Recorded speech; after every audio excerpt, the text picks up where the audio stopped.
Hi up guys, in this video I will show you how to pin someone else's tweet to your Twitter. Firstly, launch the application and then get a tweet that could be interesting for you to get it to your Twitter setting.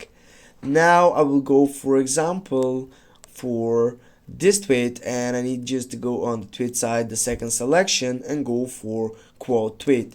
Now here I can add an emoji for example, and then I will go for a tweet.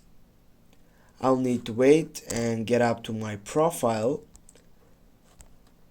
Now as you can see, there it is, the side of it, and if I type on the three dots I can also pin to the profile, go pin, and now as you can see I have pinned this someone or this person's tweet to your Twitter. Thanks guys for watching. Don't forget to hit that like and share the video, and if you have some problems please comment down below in the section. See you soon guys, have a nice day.